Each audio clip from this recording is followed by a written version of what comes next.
Beauty. Let's get it kicking. Absolutely unscripted. Let us see. I am, with a degree of confidence, saying that we are live. I think you are correct. Not that I can see it, but I do believe.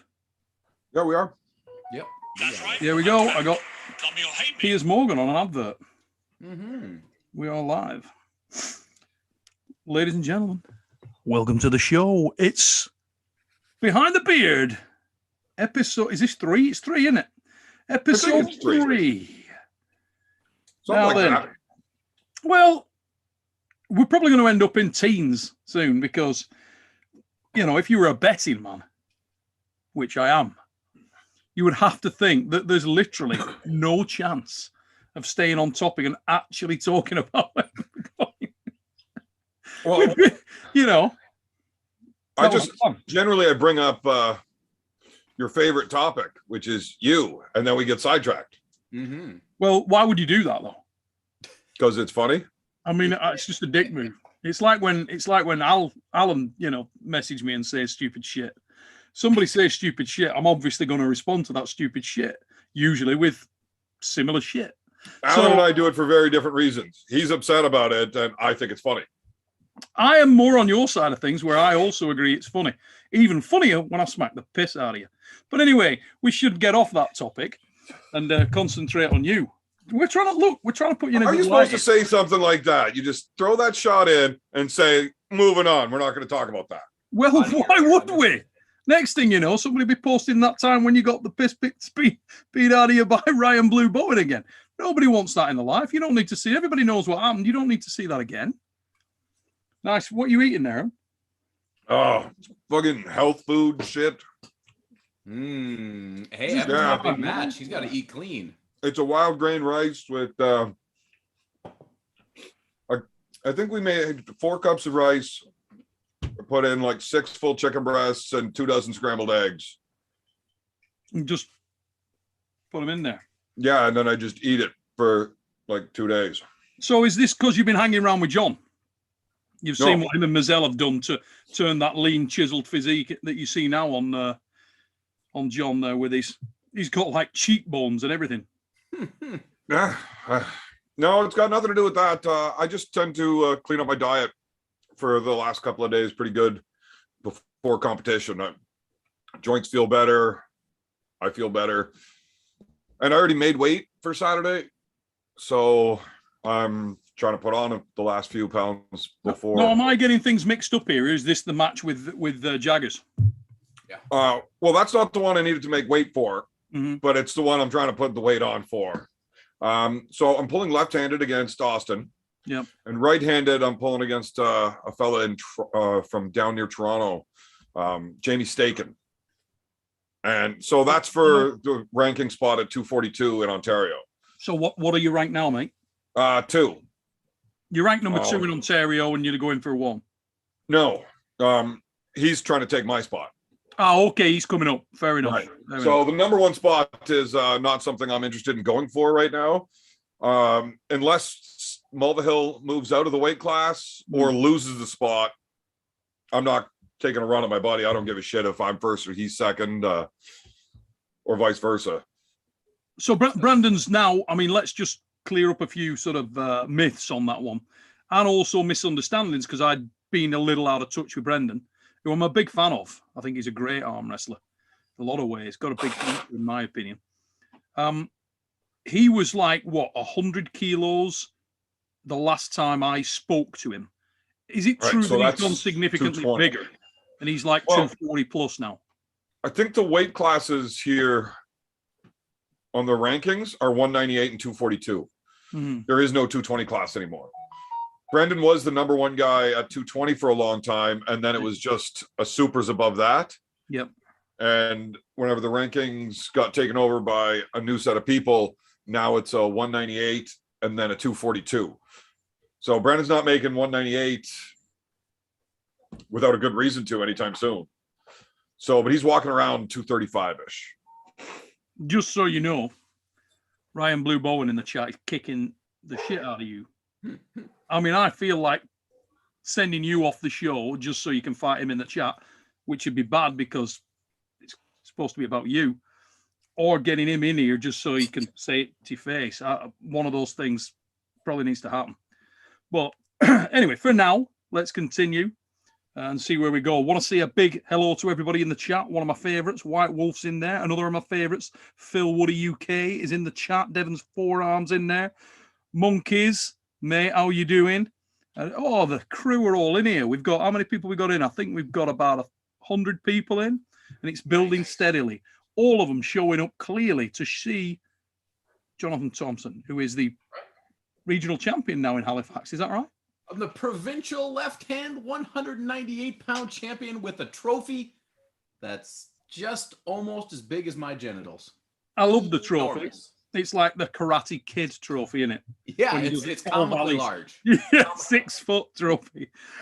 I got one right there for the main event in Idaho, 1997, first place, big ass trophy. And that's the same. It's like a friggin' wedding cake.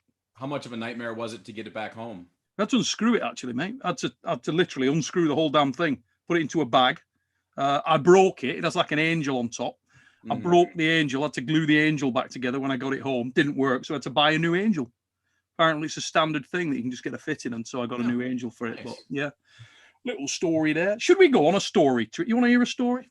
Yes. Okay, so you'll tell you a little story because it's Canada related. So I think you two, I think it'll appeal to you. Settle back, guys. Grab yourself a drink.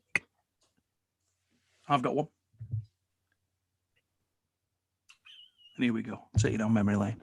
So, back in the day, when I was matchmaking for the PAL and commentating for the PAL, we have an event in Yalta, Ukraine. Number of people pulling there. The headline match was Alexei Semerenko and August Smeasel. So I have to take various flights through Ukraine.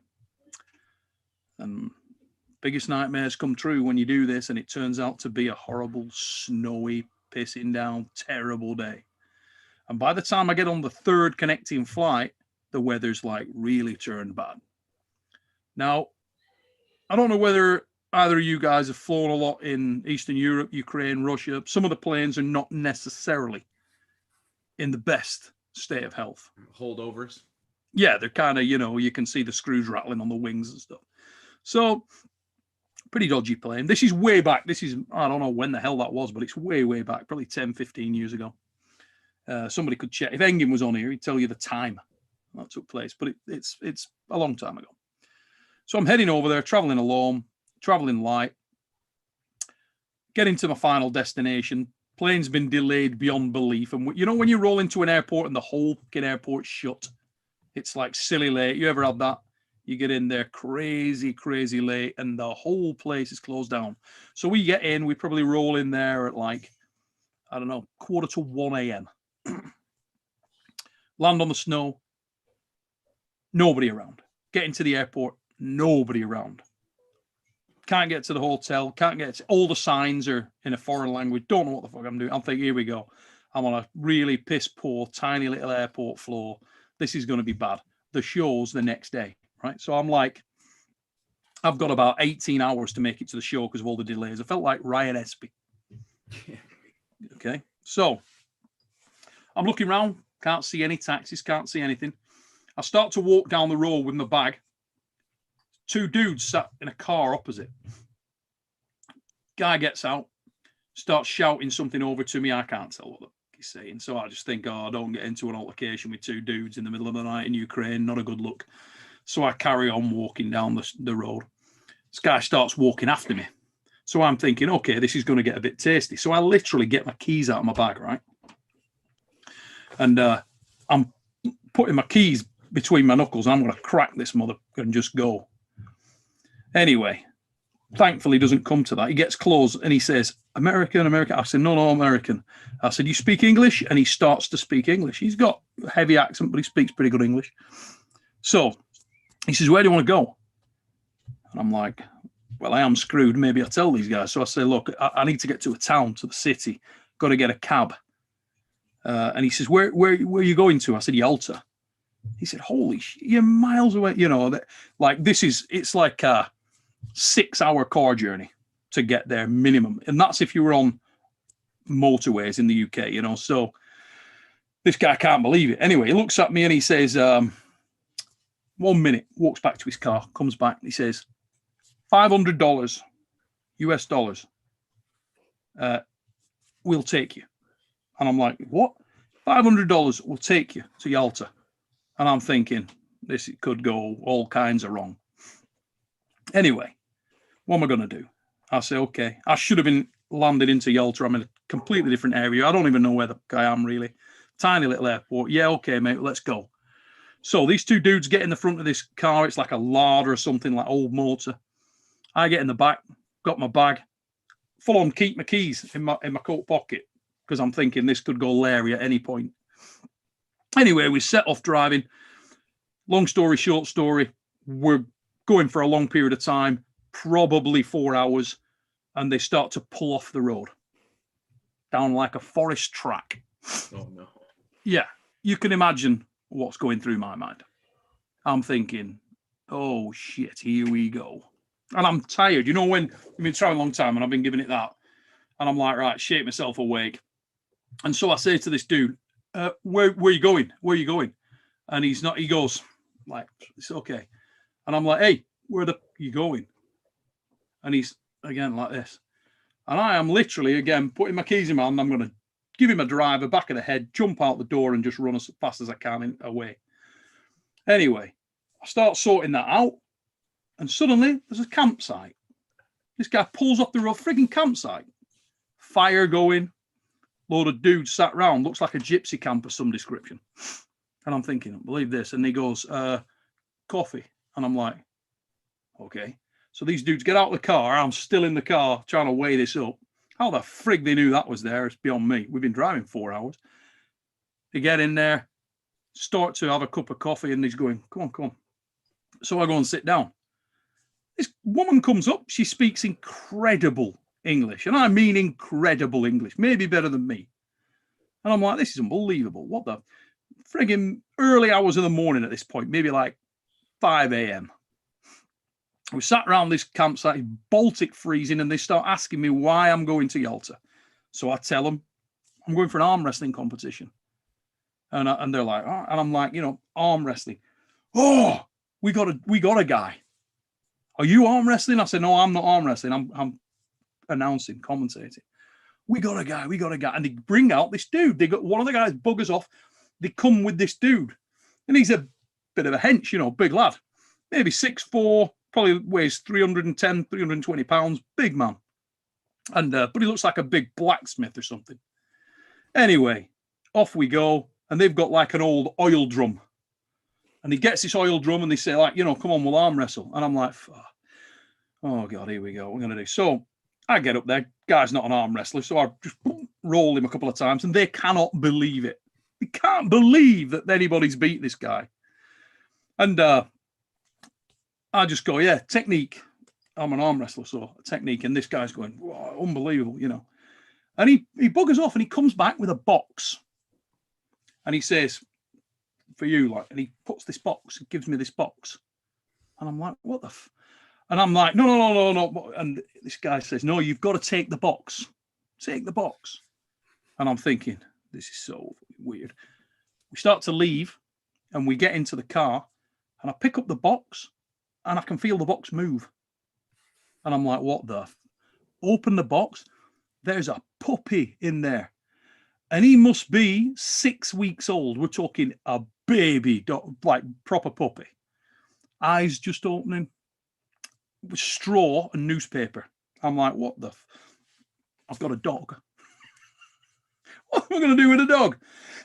They say, oh, you should take, you know, it's like that's a big honor. And if you say no, it ain't good. It's not going to look good. So just take the dog. So we get on the road again. Another 5 hours. Going to be honest with you, I fell asleep. Anything could have happened. I've fallen asleep. I wake up, guy on my leg, and he's like, Yalta. I'm like, no, we're in Yalta. So I ring Marcin from PAL, right? And I say, hey, Marcin, I'm here. This is now about 9:30 a.m., 10 a.m. Event starts at like 3. I say, yeah, I need to get to the hotel. Can you guys come pick me up so I can get changed, get showered, crack a couple of Red Bulls and we're good? Yeah, no problem. So he says, I'll drop you here. So I give the guys the $500. I get out the car and there's like a service station, like a gas station, as you guys would call it.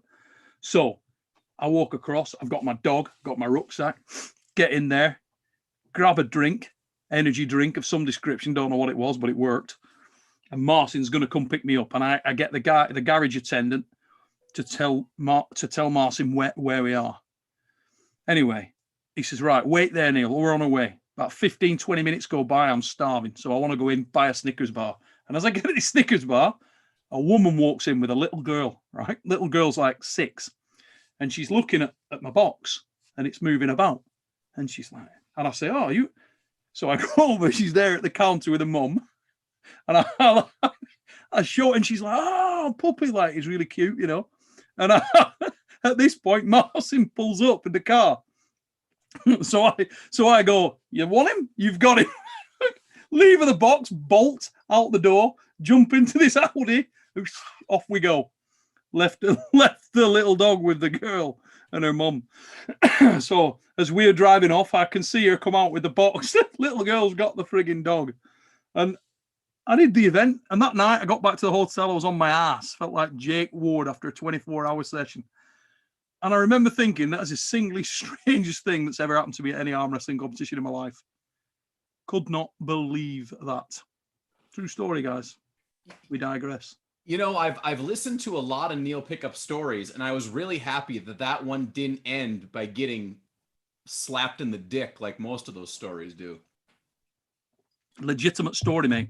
You have told Evan. You've told Evan about the when you came to England with the car, haven't you? Do not tell me you didn't tell him about that. Which the guy with the bag.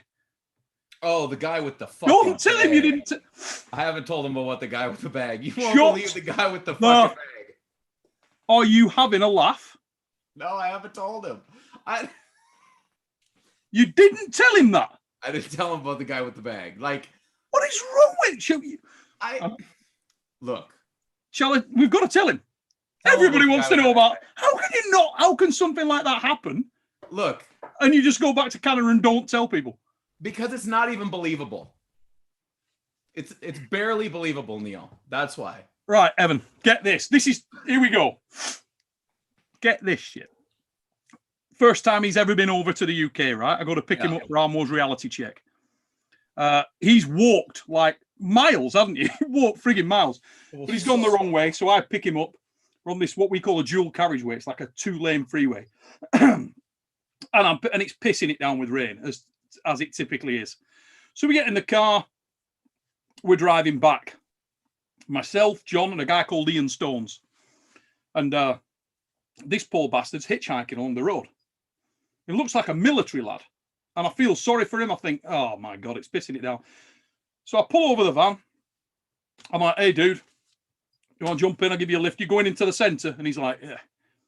And he seemed all right, didn't he?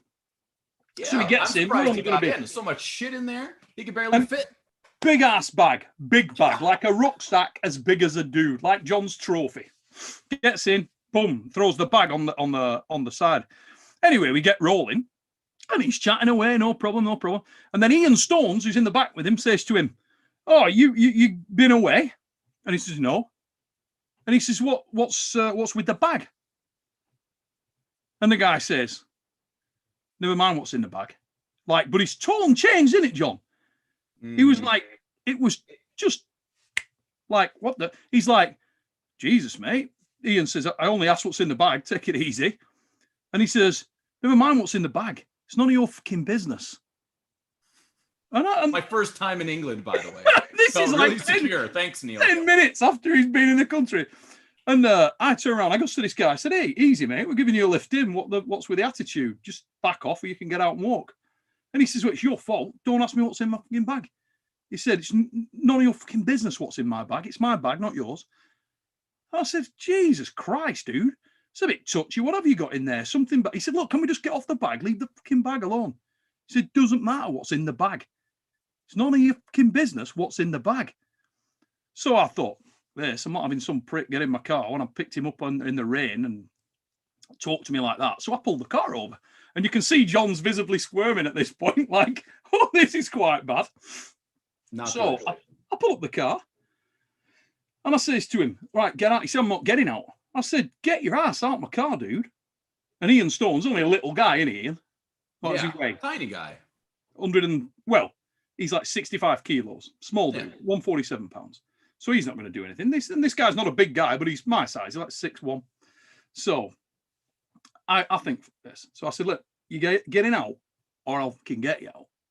He said, no, I'm not getting out. So I open the door, go around. We get into a little bit of a scuffle. No bullshit. And a little bit, not bad, no punching or anything like that, but I'm like, get the car out of my car. So he's a bit of a scuffle. I'm pissed off. He jumps out into the rain, I throw him down, and I crack back in. And you know how you do when you're pissed off. I drive away, don't I? Yeah. Well, let's be honest. You fucking floored us out of there. Yeah. I was angry. And I'm like, you. So we set off, we fly away. I get like 300 yards down the road, like a motorway. You can't turn round. So I'm going. And Ian says, so what are you going to do with his bag? I'm like, what? The fucking bag was still on the back seat. The fucking bag. We had the dude's bag. So I thought, okay, we just carried on. We tore off into Birmingham. That was the end of that. But 10 minutes he'd been in the country. 10 minutes. Mate. Great intro. What an introduction to the UK that was. Not all like that, though. It was a one-off story. Yeah. So anyway, what was in the bag? None of your fucking business what's in the bag. No, Neil, you're going to have to get out of the fucking car. You're going to talk to me like that. Now then. That was a record, by the way, for the longest consecutive time Evan had his mouth shut while on a live stream. Wow, we're about to beat that record because I'm going to enjoy some Western Survivor beef jerky.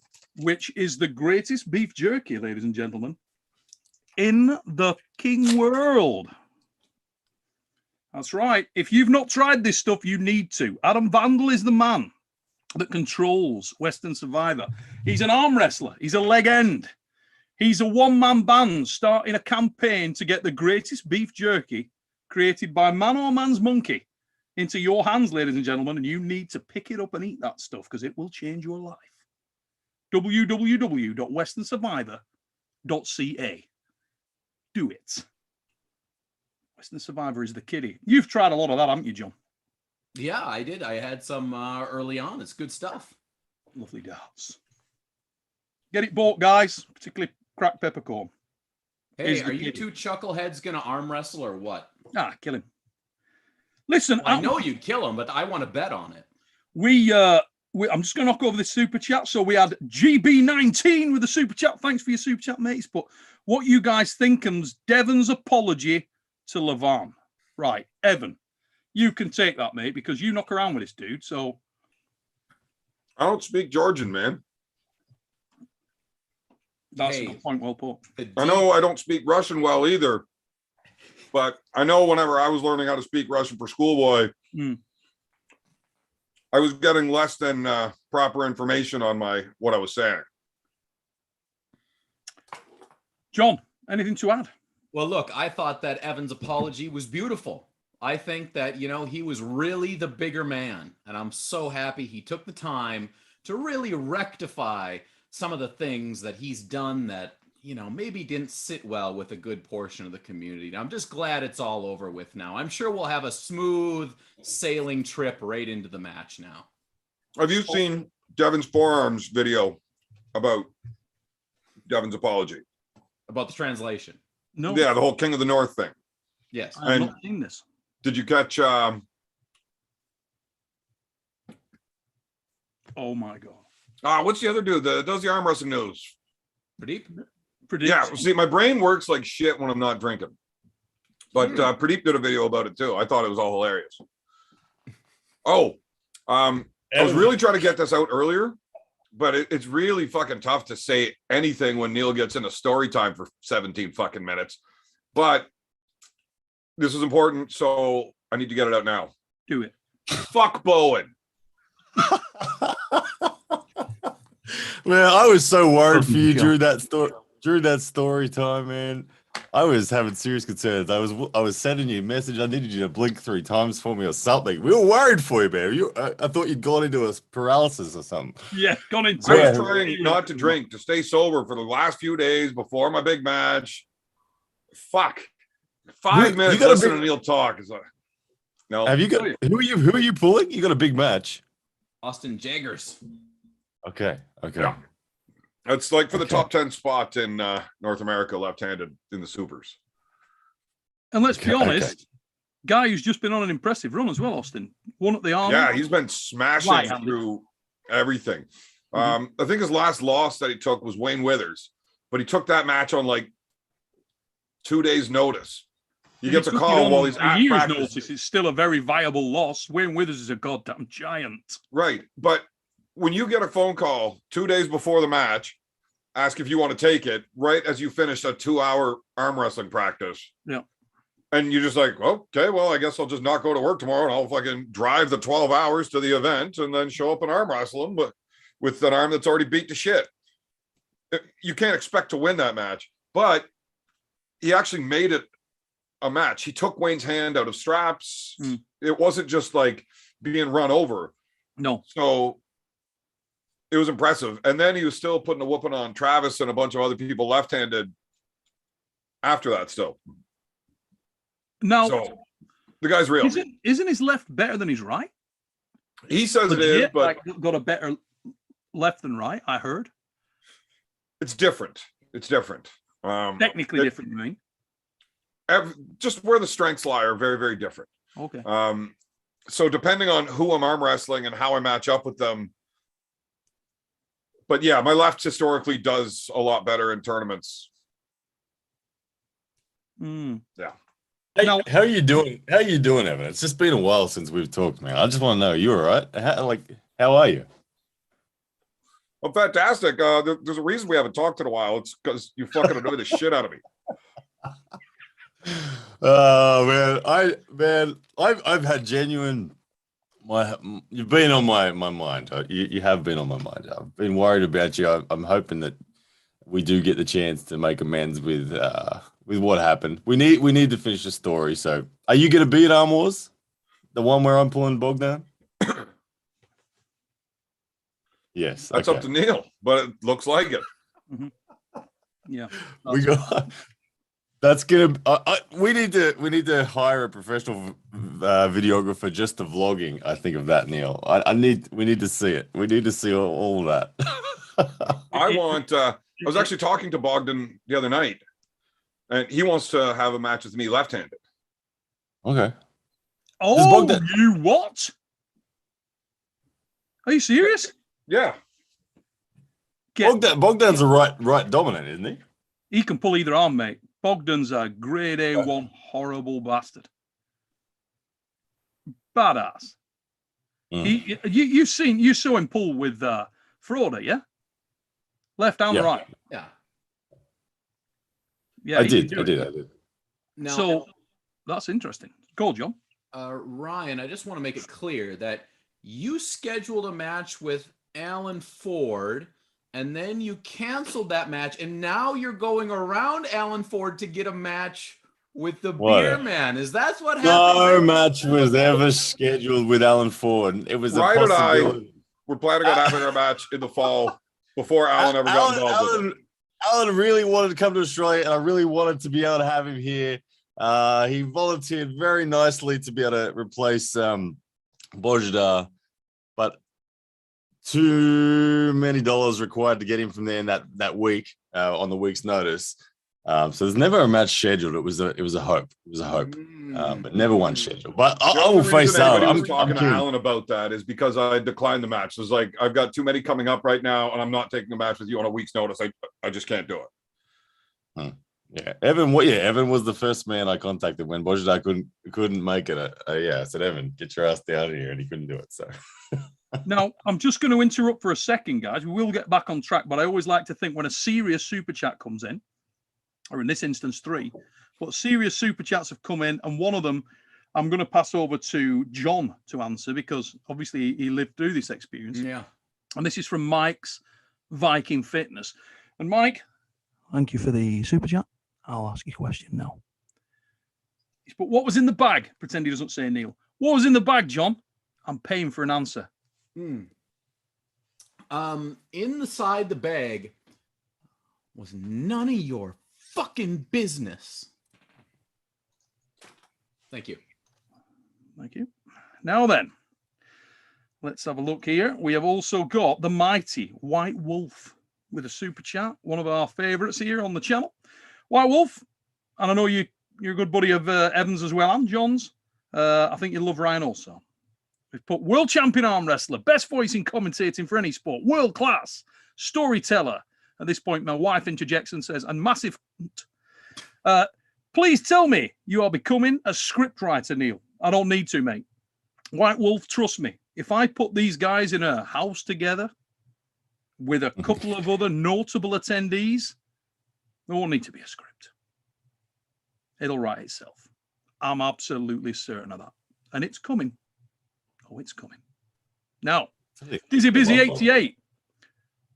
Thoughts on Travis announcing his return, or his big return, when the WL resumes. Said so on, tell me I'm the greatest podcast with our time yesterday. Well, there is no reason that Travis cannot come back and be a problem, in my opinion. It'll take time, but if he's focused, who knows? What do you guys think about that, Evan? But Travis coming back? Doable? I doubt he's going to. I don't think he's ever going to put the work in required to get back to that top level. He probably could, though. Yeah. He's such an interesting dude. He's so motivated by the instant return. I feel like someone needs to just hold the man down and force him to be patient for 6 months.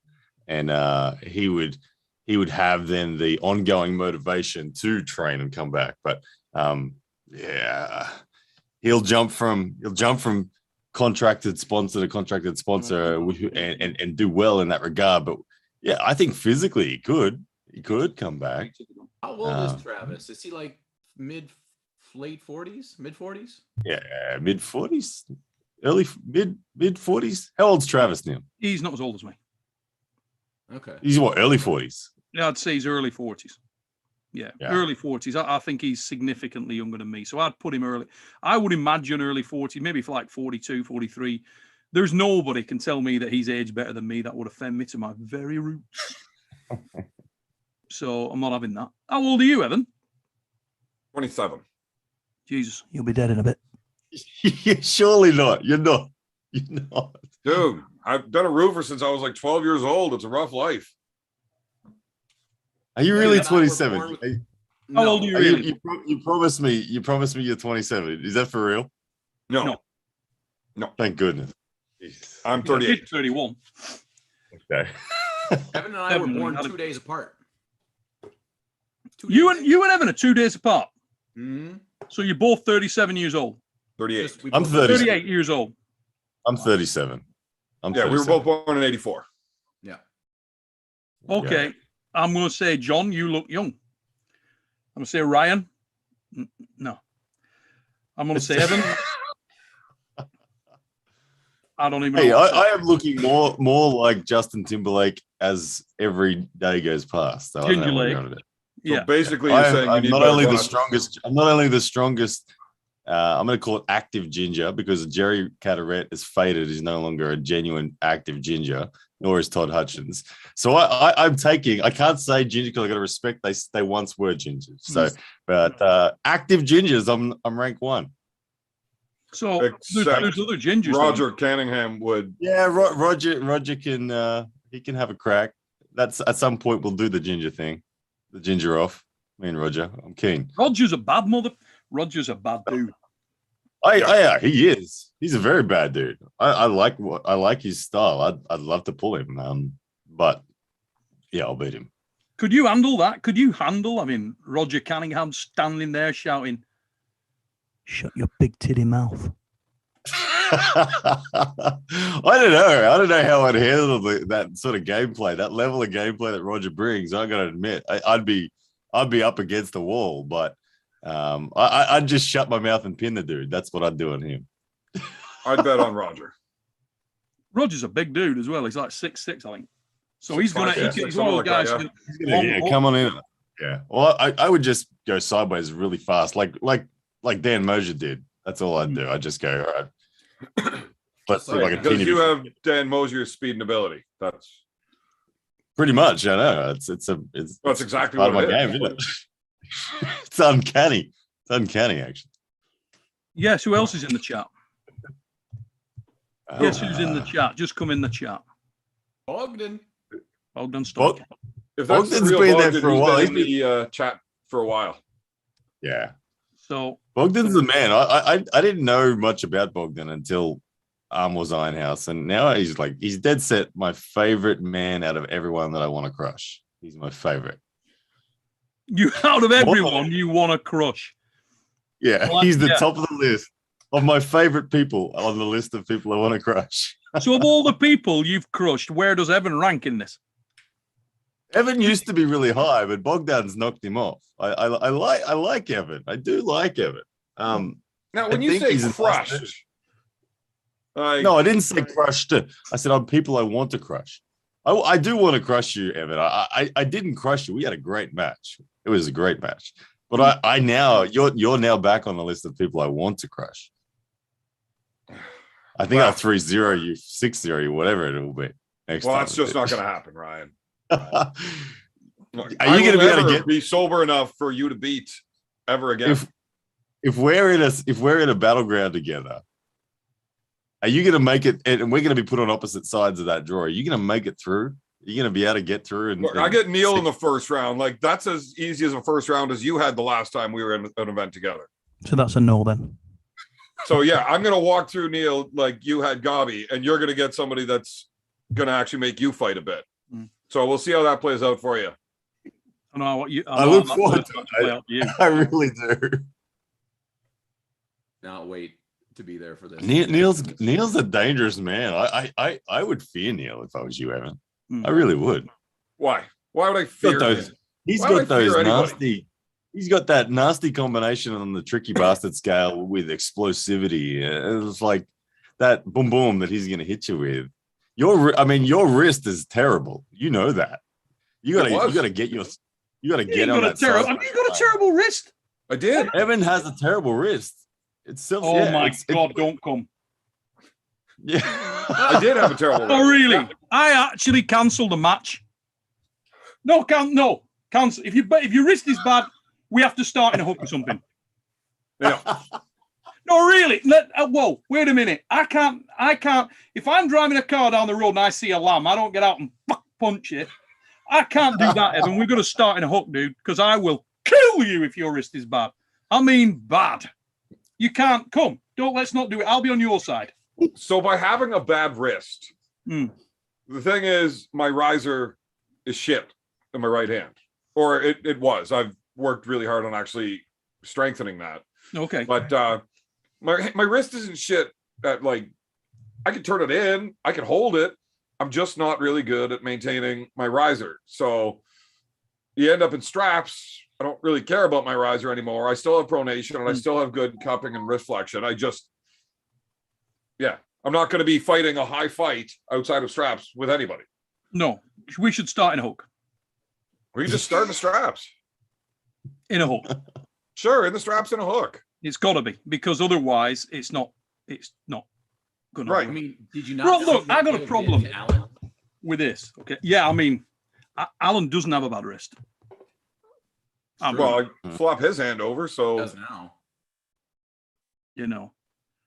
Well, when I say bad wrist, I mean you'd show up there for a match with me and your wrist is bad. Neil, We're gonna feel like you've just been on a 24-hour masturbation marathon with a 14-pound penis. I would not know what that's I've like. never heard Neil in savage mode like this before. I don't know if I've missed. I'm definitely in for the 14-hour masturbation thing. Yeah. I have. Why do you think I can't see anything?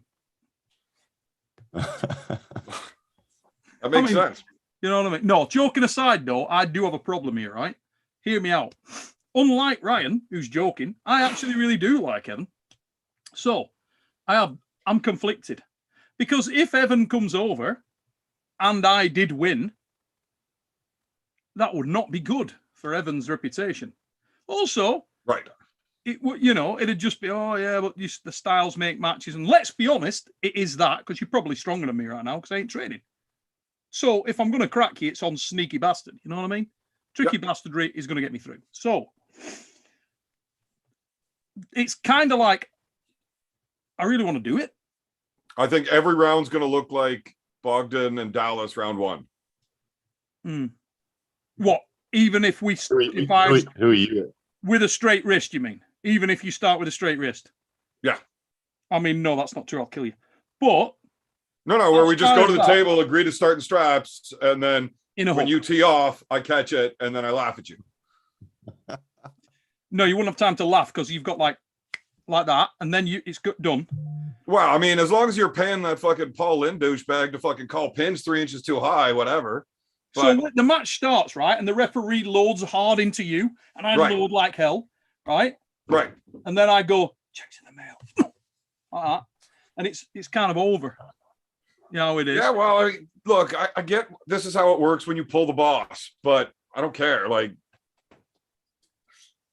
I just don't see you having enough power to actually finish through it, even if you are faster and you go first. Like, you're just not going to get it. There's so many Russians and Georgians and Ukrainians who felt like that too. Right, but Neil, you used to be good. That's true. I am in no way good now. Right. But I know a man who is, and he's just joined. Evening, gents. Can you hear me? We can hear you just fine. What's going on, buddy? How you guys doing? You've been getting some cupping going on that shoulder? Yeah. There's been some cupping action for the last year and a half on that shoulder. Hey, Bogdan, I'm going to say, we mate. might call you the ladybird or something. Yeah, go for it. You can call me anything you want, sweetie. Listen, we used to having Paul Lynn on the fix come on in a vest. This is myself and Evan lower the tone on these shows. This is what we do. We come on. I mean, I know he looks older, but the dude's 37 years old, right? I'm tits out already. We talk shit, and we, one for the ladies, isn't it, Evan? That's how it is. But you've come on. Tone's gone right up. We obviously we got Ryan in as well to balance it.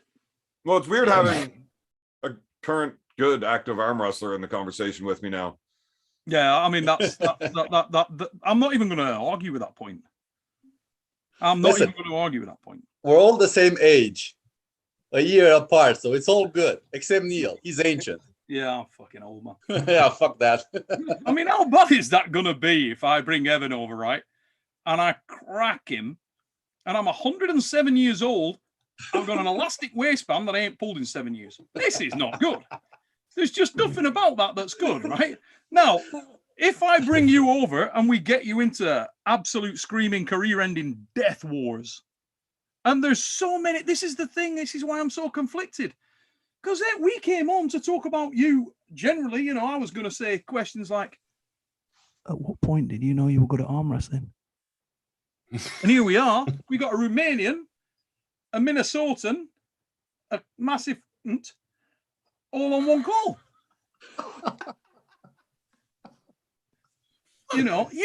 Listen, Ryan doesn't get up at 7 a.m. for anybody. Do you not, Ryan? This is a guy that Larry wheels at the weekend. Neil woke me up and said, "This is come on for Evan. We got to have a chat with him." I couldn't help myself. Had to. Couldn't help himself. And rewards that you get for that kind of endeavor. Bloody Stoic has only come on. The man that he wants to smack about worse than he did you, Evan. I mean, the only way this gets better is if you come over, you get in a battleground, and your next match after it's John, and he smacks the shit out with you on the left. And then he continues to post it and do those like 80s things he does, which here's me pissing on Evan, because then he's on a show with you every week as well. So he could rerun it. It'd never get old. You know, I've just cracked the code on algorithm for shorts, Evan. I think I might post this again as a short this time. will you not do that? I'm trying to build this guy's character up. Listen, in 3 years from now, that 37-year-old old man is going to be as famous as. All right. And the last thing we need is you trying to cock that up.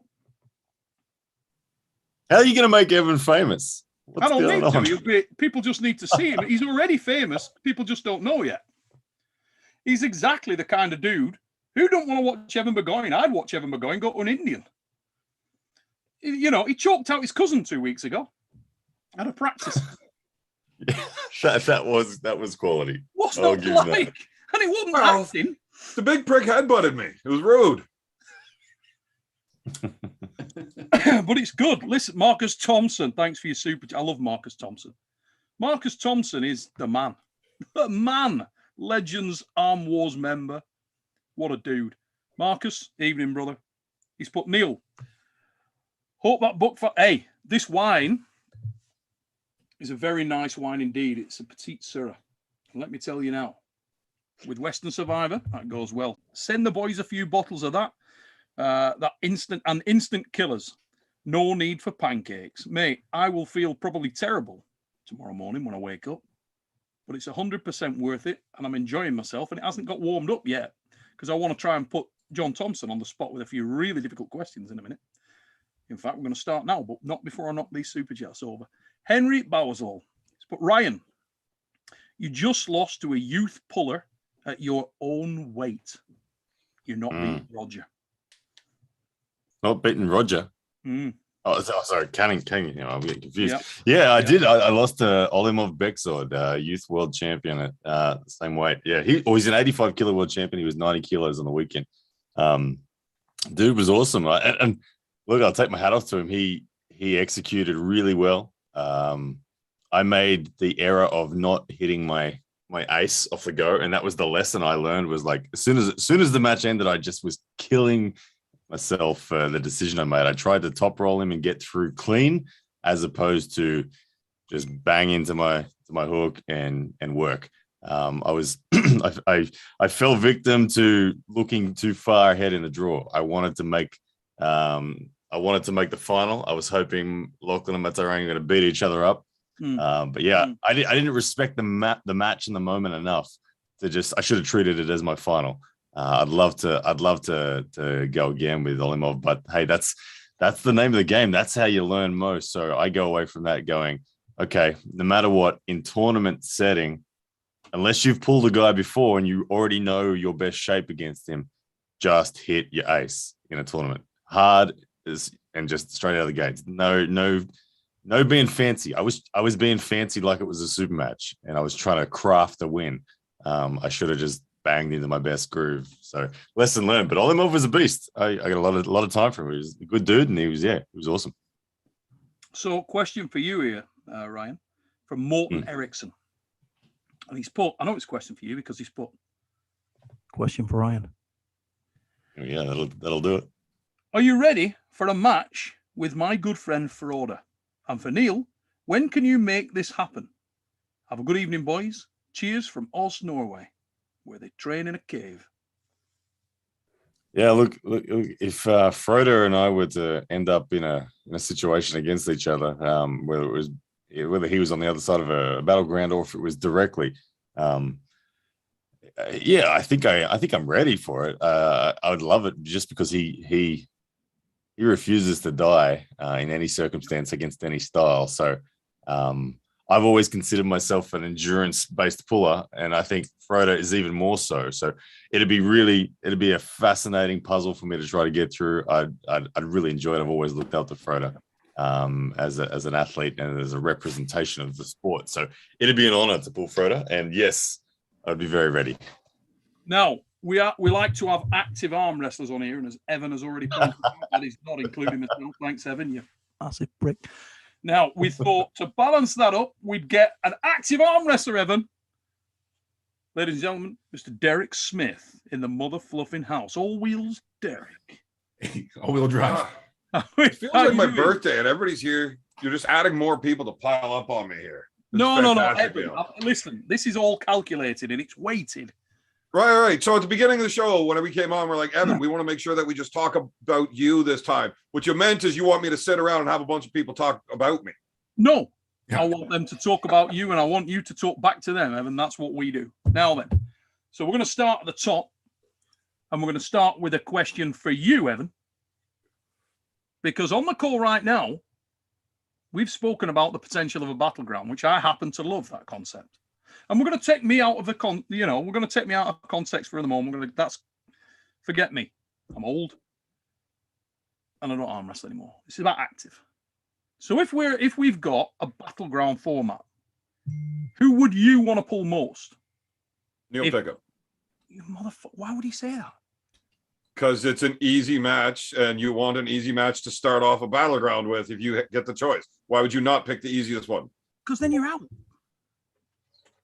I mean, wait, that's terrible for you because then you're out. And then what? Like, you just don't understand how like improvs work here. When I say something, you just go along with me. You don't say no and shut the conversation down.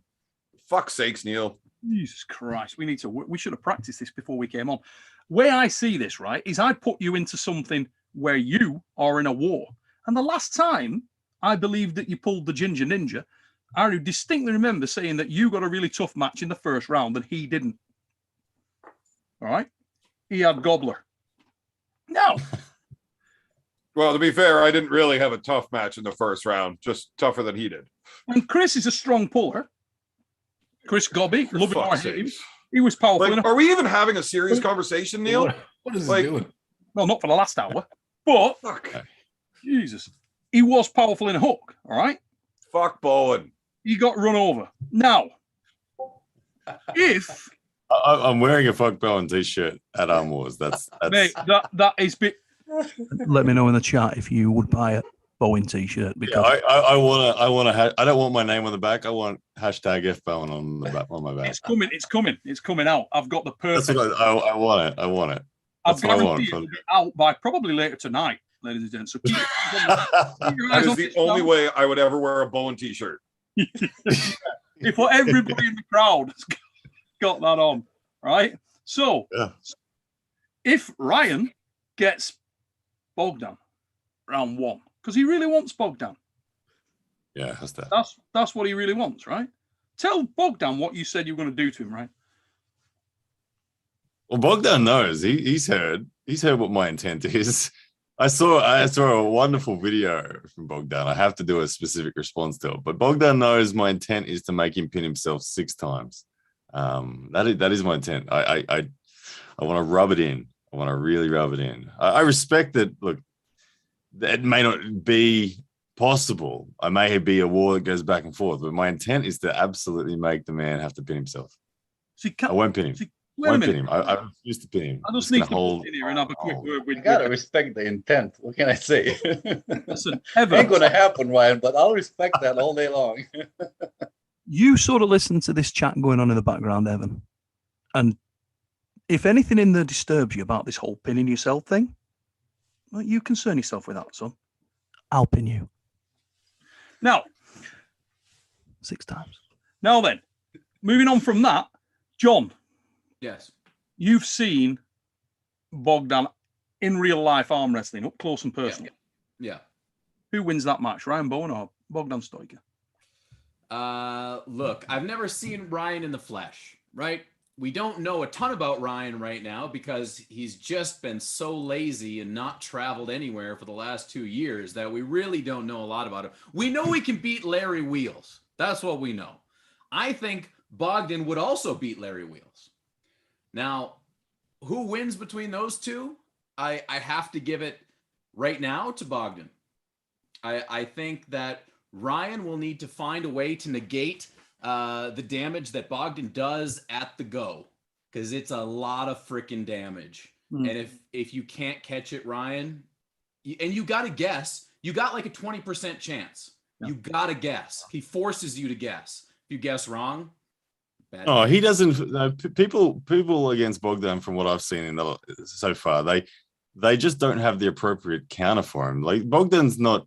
He doesn't. I haven't seen him once load up in one direction and then hit the other way. He tells you where he's hitting, then he hits it. No, he doesn't. And he hits it hard.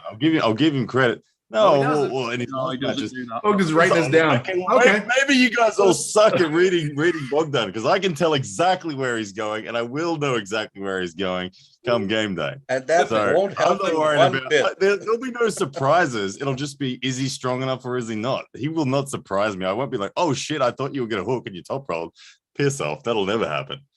I don't like agreeing with Ryan, but when Dallas was saying he was caught by surprise with Bogdan changing it up, like you could clearly see in the setup where he was going each round.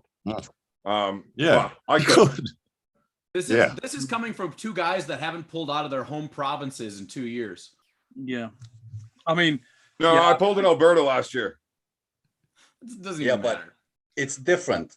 It's different when you watch from a perspective from about 3 feet, 4 feet away from the table, and you see the profile of the pullers. And then it's different where you're face to face with the puller, because it's Right, not when you're that actually obvious. face to face and you got a guy putting his shoulder over top of the match before go, and you're not expecting that shoulder to continue coming forward, you did a fucking very shitty job of learning how to arm wrestle.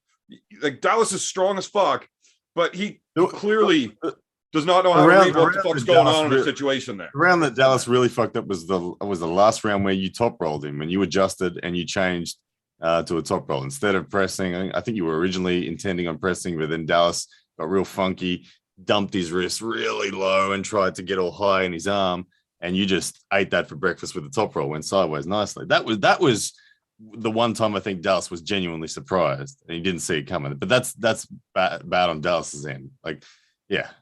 Well, Dallas just knew at that point that he needs to have an answer for that press that's smashing through him. So he put all of his eggs in the basket of not being pressed this round. But yeah, you could see where he loaded over top of it and then he came back off of it. I'm pretty sure I heard a lot of these same ideas before Iron House.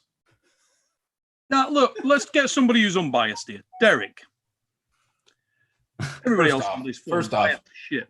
I got 2 bones to pick with Bogdan here. All right. First off, how dare you do that to my friend Dallas? And second off, how dare you predict Tim Breslin to destroy me and then get proven completely wrong. Completely wrong. I mean, gotta say, I didn't forget. I did that as well, mate. Well, actually, no, that's true. Not true. I said you had a tremendous opportunity, but I did pick Tim to beat you. No, it's common sense to pick Tim to beat me. I would have picked him to beat me. Like, ask me a month before that, I would have picked him to beat me as well. Dallas had you back. I didn't. He had you back. Right. Dallas had Hey, you back. Ryan and Dallas are come my biggest believer. Ryan makes videos saying I'm the next Levon. All right. He's one of my biggest believers there is. All right. Yeah. Anyway, what was the question? You've seen. I'm taking it you've seen. I shouldn't say you've seen. I'm taking it you've seen the matches with Bogdan. The Iron House one, yeah. You saw him pull Jordan. You saw him pull Dallas. Pretty good spread of where his strengths and capabilities lie, and I think it's fair to say he's got a lot of versatility. Yes. Now you're immersed in the sport. You've also seen a great deal of Ryan Bowen. Who wins that match, mate, and why? I think when it comes to any inside option, I think it's really sticky. Elbow integrity, I think, is pretty close. If not, I maybe favor Ryan a little bit. I do feel that Bogdan might have more energy on the table in terms of counters and flying around. I think he's more active, which creates opportunities. I would say it would come down to the hand and wrist a lot and how that holds up. And then, but like I said, I do favor energy. When someone has that much energy and is able to fly in different directions like Bogdan can at a high level like that, it kind of makes it hard to contain. I think it'd be a really good match. I think it'd be really close, man. Be hard to predict who I think would win in that one. Really, so I think if it goes anywhere inside, I think it's really close, and I think Ryan might have a little more elbow. Because a owl. It's really in my brain. It's really close. Honestly, it's hard to pick. It's almost like 50-50 in my brain. So I don't know. I'm not really sure. I'd have to see it be on the ready go, and it'd be who shoots for what and what gets compromised round 1 and 2, and then we'll see how the rest. Who would win between Ryan and Froda? Because he ain't got more elbow than Froda. Yeah, I have to be the offensive one on Froda. Yeah, I think Ryan would be offensive. I think he has enough hand options to deal with Froda and enough elbow to deal with it. Not more than Froda, but enough to pose a serious threat. But I think he has more up here, especially like seeing how Froda dealt with Kurt, and things like that when he was that uncomfortable with the hand. I think Ryan would have a little too much hand options for Froda. So I think Ryan takes it. Have you pulled Kurt at all, Derek? Yes. Yes, that's the strongest dude. His hand and wrist is insane. I was just going to say, I actually hold Ryan in extreme regard, but I think hand and wrist, Kurt Niaz is a different level. Dude, wrist, not all. I was in Turkey, and then there's like an after pool table, the table where you see Levon and Vitaly and everybody kind of gripping up. And I was in there, and they start laughing. They say, "Hey, Derek," Ingen starts to set me up. He goes, "You think you can beat the old Turkish man right here? He's wearing a suit. Kurt was wearing a jacket." And he goes, "Try to arm wrestle with him. You think?" And he's trying to embarrass me on camera. I'm like, "This guy." Okay, and I grip up with him. I'm like, "Holy shit!" Like he starts taking my hand. I'm like, "No way, I got him." All right, but I had to go to DEFCON 6. I had to jump in there and get a hook and get on his bicep, and I was like, "Oh my god!" And I pulled through him, but his hand was insane. It was crazy. It was crazy. Big, so a lot of respect for Kurt. Super strong. If he had the arm to back it up now, horrible arm. Guys, I gotta head out. Bogdan wins. Sorry, guys. Fuck you, John. Biggity bong, mother fluffer. So, Derek, obviously, we know that the elbow strength of Ryan has improved a great deal. We know that Evans, in his own words, stronger than he's ever been right now. If they were to meet again in a battleground, do you think if Ryan was to pull Bogdan first and Evan was to pull Froda first,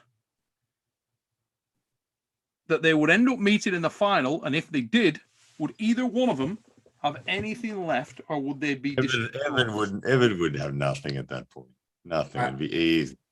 If Evan goes inside like I've traditionally seen him and he commits with Froda like that, there's no way you leave that not being just gassed out of your mind. There's no way. I mean, if Evan pulls an outside option, maybe something like that. But if he does go in, you don't leave that without having serious battle scars. Now, there is a chance of Ryan and Bogdan having a match outside, maybe having something left in the tank and it going to a hand control battle. So I would think that the winner of Ryan Bowen might have more left in the tank than the winner of Evan and Froda. Unless Evan does some crazy top roll stuff, I'm not foreseeing. You're going to need to let Evan start in a hook with his shoulder behind his arm, in a strap, an inch from the pad. That's where the match starts for it to be a hope. If he's got through Froda somehow. Well, Ryan, I'm pretty fucking strong in that last inch with my shoulder already over top. So that would make it an easy day for me. Yeah, I think so. Fresh, sure, but like if you've hooked successfully Froda 4 times, you're fucking gassed majorly. So. Yeah, absolutely. Like, when I said I wanted to pull Froda, I didn't mean I wanted to pull Froda and then a fucking another dude after that.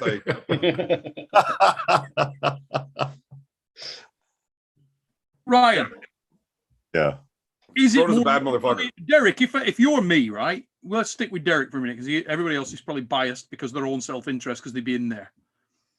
If you were me, Derek, right? Because I've got my own wicked evil plan on this. Yeah. But if you were me, would you put Ryan and Evan against each other in the first round? Froda and Bogdan against each other in the first round because they drew and they've got unfinished business. They pulled that is just gifting me the whole thing, though. Is it? Because I'll beat Evan really easily, and then we know that Bogdan and Froda are going to put a lot of holes into each other. Bogdan probably squeak through like you did, and then I'll be fresh. I think that. Sorry, Derek. I think it's setting up, and yeah, if you did Evan and Froda first round, I think it's setting them up to be gassed for the finals. And I don't think we see as entertaining as finals, like I just said, because I think the other two guys will come out of the bracket a little more fresh. I'd rather have Evan or Froda against one of the other two guys first round. So that way there can be some variation. And if the inside pullers can, power through it and they're successful, then they still have some left for finals because the other two guys aren't as hardcore inside committed as Evan and Froda. So is it a situation where if Evan's looking for fast finish, win or lose, we put Evan and Bogdan? Do I I get bet any everybody- standing but I in this think- or what? I think the bigger draw would want everybody wants to see Evan and Ryan. I mean, obviously because of history, everybody would love to see a fresh Evan and Ryan go at it. I think that that's a really big draw, really exciting to have fresh for fresh. You know, and honestly, everybody wants to see Bogdan and Frodo go as well, right? Because of their history as well. So I think those are really exciting first rounds, fresh for fresh. Let's see how it works, and then let's see the King after that. I think that would be an exciting route to kind of set it up. You want that match back, Evan? With Ryan? Absolutely. Absolutely. I'd love to do that match again. You genuinely believe with the progress that Ryan's made that and where you are now that you kick his ass if that comes around again? Yes. I mean, I don't think it's going to be an easy day, but I think I'll get it You held done. that straight face really well then, Evan. You held that straight face well. Man. If I had agree that my choice of guys to pull, I think Frodo would be my easiest match. Because he'll go into your power. He'll go right where you want. Right. Okay. Yeah. We will do that. But even though that's like what I would say would be my like best matchup, it's also the matchup that's really going to fuck me, right? Like I'm not getting out of this easily. Like I'm win or lose, I'm probably fucked for the rest of the month. You know, I would not want Bogdan first. He's extremely versatile and very fast. He really is. But Bogdan and Frodo, that's obviously time has proven that's a crazy award. I don't think anybody comes out of that unscathed, you know, either. So there's that. So here's a question: is it better if these guys meet in a battleground, or do we keep them first the next Iron House? Because it's got to happen. Do we get the next Iron House? These guys meet in individual matches, and we almost let the chat decide who they want to see go first. We let the Arm Wars members decide who they want to go first, and we match them accordingly. And then the next Iron House, we flip them. So is basically this you just like getting out of our match? Look, Evan, if you really want to lose quick, I will pull you. But I just feel like you know, it's a long way to fly and then have your mum take your photograph down when you get home. That was a joke on you. My parents have never put a photograph of me up. Okay, talk about your all-time backfires. I'll try a different route. I'll go a different route. We'll pretend I never said that. Now, if you really wanted to pull me, we can do that as well. Okay, not a problem. But after I've had to pull Frodo and Ryan. No. We're not having that silliness. I'll pull someone else, then you. Why don't you guys just pull lefty? Don't you guys both have good lefts? No, my left is kind of white. I mean, I'll pull your left anyway, but my left is. I mean, gotcha. If I beat your left, retire. I want to pull black guy left though. Here's my thing, Neil. I really want to pull Evan fresh first fresh. I really would like to pull it. I mean, I'd like to pull Evan under any circumstance, but I don't want him beat up after Frodo. I can't imagine him being in a state after pulling Frodo that would give any sort of conclusion to the story. Evan lost to me and he believes he can correct that wrong. I'd like to rub it in fresh first fresh. So I think that match has to happen at some point, fresh versus fresh. At the same time, Bogdan is my, like I said, he's now atop the list of people I want to crush. So I don't know if that means we have to do 2 separate dates or what, but I need to pull both of these guys fresh versus fresh. I do. Look. I know where you're coming from with that entirely, but there's kind of a, what's the right word?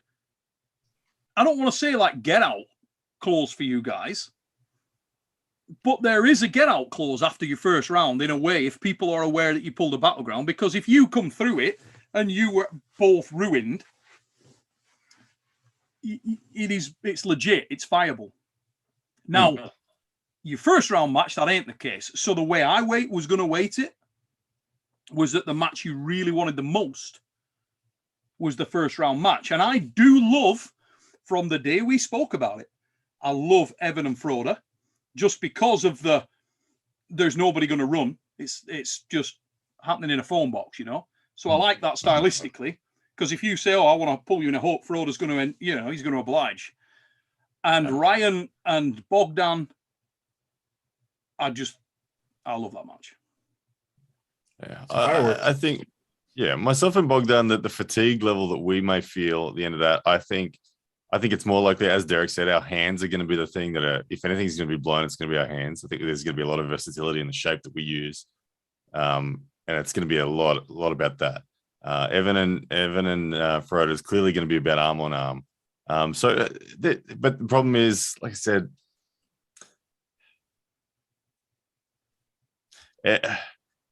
Evan didn't have the endurance to beat me over 5. I felt him fade in that 5th round. Like his arm it wasn't what it was in the first round. I could feel the difference. I know that his gas tank bleeds faster than mine. And so there's just, it's not a match. It's just not a match.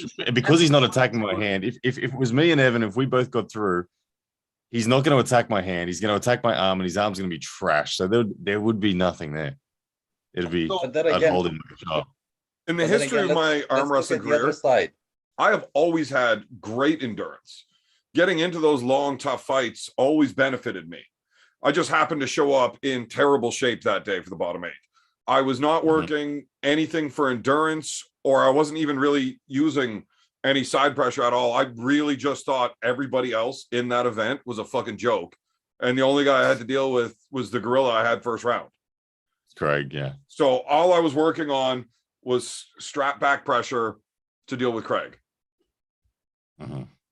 What'd you say, Bogdan? I missed what you said. What'd you say, man? No, it's the other side of the coin, because if you look at Evan and Frodo's match, yeah, Evan, I think, might be gassed. I don't know how his endurance is and stuff like that, but by what you guys are saying, he might be gassed even if he wins that. But from Frodo's side, the guy can pull, man. He will pull 3 other people if he wins Evan. So I'm not worried about him.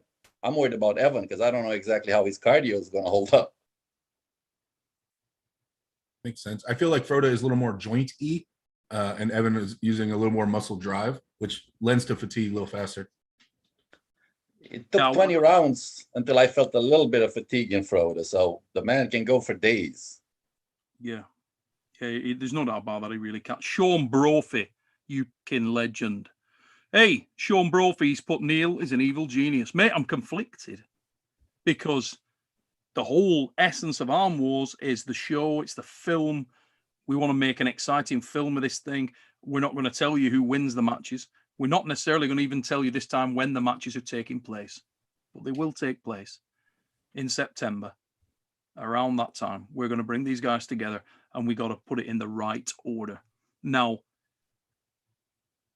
I kind of feel like this is how it works in my head. Say Ryan and Bogdan pull, and I'm right. And I think Bogdan wins in a screamer. Sneaks it by the odd pin. Maybe the 7th round, silver bullet. Because they're both goosed. But he's got that blistering speed and weirdo strength that he can pull out of somewhere. Then, Frodo outlasts Evan in a screaming death war. Number of factors there. In my mind, Evan's first ever Arm Wars, there are some nerves with that. There is a little bit of unfamiliar territory. For Frodo, it's more like he's been there, done that, and bought the t-shirt. So a little bit of the familiarity thing gives him an edge, I believe, as well. Then in the next round, we see a decimated Ryan and a decimated Evan. That could be interesting as well. That is an interesting scenario. That's a very good story if it happens that way, and everyone will walk out of the room saying that was freaking awesome. Should have heard battles everywhere. You hear that? Or the bag. I was too busy looking at Evan's face. I missed it. But that if it went like that, that would be quality across the board. What's the weight, Evan? Are you near the same weight as these guys? I thought you're heavy. You just shut the fuck up, Derek. Jesus. How heavy are you? I weighed in at 110.5 kilos yesterday afternoon, fully dressed. 242. Right, Neil, 43. Can we do this around 95? Just for me, Ryan, and whoever. I know Evan's 105. I don't mind that, but just. I mean, Frodo's smaller than that, but I don't think it. I mean, Ryan, what would you give it? I've got to be 90 kilos to pull Engen in August, so I'll be water cutting down for that. Like I'm 92 kilos right now, so 95 is fine for me. After that match with Engen, I'll be eating back up again. So yeah, I'll be back to at 94, 95. 95 that's kilos is what, 209? 210 Yeah, 210. ish. So Swinging Richard, right? Swinging Richard, just written in the chat there, ruined by not being live. Ruined. Swinging Richard, have you watched one of the Arm Wars Iron House films, motherfucker? You out of your goddamn mind? You know what's going to be ruining the whole scenario? I'm going to get drunk and tell people about it. Don't do that, you peanut. I don't mean to. I'm just telling you it's going to probably fucking happen. Marcus Thompson's going to get on one of my fucking lives. He's going to take advantage of me knowing I'm fucking hammered. And he's like, just tell me a secret right now. I won't tell anybody. And I'll believe him because I'm fucking hammered. You're trying to talk your way out of a match. It's like last time you got COVID. This time you're telling us you're going to tell the results. What are you trying to do, Evan? I need to take one of these tonight. Listen, won't be telling anybody. Look, we're not even going to tell people when this is taking place. We're probably going to keep, joking aside, to answer Swinging Richard, right? We don't tell you the matches have even happened. And then the films come out. That is fascinating. If I've somehow got overseas, you get that's going to be hard for me to travel overseas without telling anyone I'm fucking doing it. But I do like that. That would be amazing if all of a sudden a Ryan Bogdan fucking Arm Wars video drops and no one knew it had happened. Yeah, that would be fucking cool. So we're not even telling people that the matches is happening this weekend. So we can't even talk about it in the lead up. No, exactly that. Yeah. That's impossible for those two. For Evan and Ryan, there's no way. There's no way. There's no way. I could do it. I could do it. Man. He's like, I don't have to sign like NDAs or anything. And like Frodo and Bob could have do a it. when I was speaking to James, right, and he's like, you can't invite Ryan. I'm like, why? He said that Ryan won't be. There's no way you can't do that. Everybody else, I've got to commend everybody on the Iron House because they kept their mouths shut. And has it worked? Let's be honest. And does it improve things? Are you more interested in watching the show because of that? Absolutely. You know, we're going to be live tomorrow for the people who want to hear the chat and more insights on it tomorrow after the show. So directly after the Arm Wars premiere, which is on tomorrow at the same time as we started here. So 9:30 UK, 4:30 Eastern, 1:30 Pacific. We will be going live with Bogdan, Dallas Langston, and Jordan Davis. Nice. Tomorrow night live. So you can hear from the three guys. Anybody who wants to do that, note that down, guys. We're going live tomorrow with those guys on a chat. So, but that's the way we look to run it. We'd have when Derek Smith comes over to Arm Wars to build his brand, and we put him against some horrible bastard, then that's what goes down. You know, we have to find a bigger bed. That's problem number one. But after that, man, you know, it all goes down. But listen, let us know your thoughts in the chat. I want to know what Sean Brophy and Marcus think. I want to know who you guys would like to see first. Who from that crew you'd like to see pull first? Do you want to see Ryan Bowen pull Bogdan Stoiker in the first round? Do you want to see Evan pull Froda? Or do you want to see it another way? Would you prefer to see Evan and Ryan? Would you prefer to see Bogdan and Froda the rematch? How do you see that? Let us know. I say, I mean, Frodo's awesome, but Neil, join up, man. I want to see you and these three guys get in there. Neil, come on, man. Everybody wants to see that. I believe that the only chance that I would have a chance with Evan is because of the fact that the style that Evan pulls is probably conducive to my natural style more. I can't imagine a scenario where I beat Fresh for Fresh. I know I would not beat Bogdan. I know I wouldn't. I wouldn't disrespect the man by saying that I would beat him. There's no way. If I trained my ass off, maybe I can give him a pull, yeah. Oh, we'd all love to see that so much. Come on, John's doing it, man. Everybody's back in the game. Neil, Well, Come you know on. what? I mean this wholeheartedly with every fiber of my being. I cannot try any harder to make Arm Wars a success and to make it go for the good of the sport. I've dedicated my whole life to this thing. And hopefully it's evident from the films that myself and James are doing. We don't have any more left. This is it. It's all going in there. We're trying our very, very best to do something special and unique.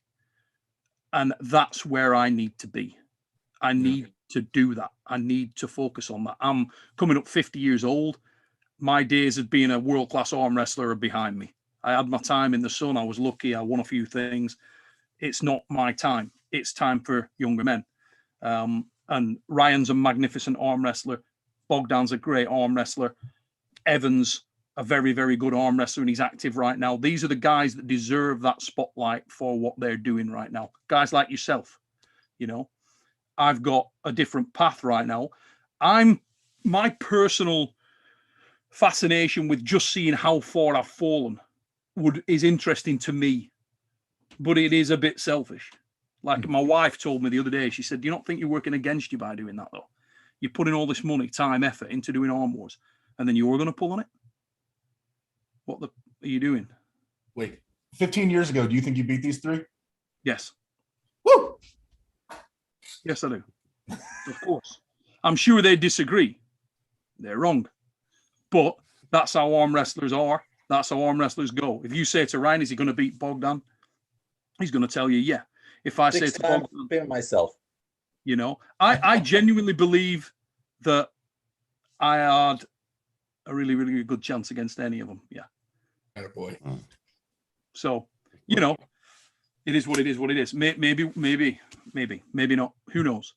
But it's interesting. You've got a situation where you're very much invested in this story and the brand, and I take my hat off to everything you've already built in this new format. It's amazing. So I like regarding the dilemma of which matches go first, do what's right for the overall story. Don't necessarily go on who you think, whether I want to face Evan because we've got a long running thing, whatever's right for story.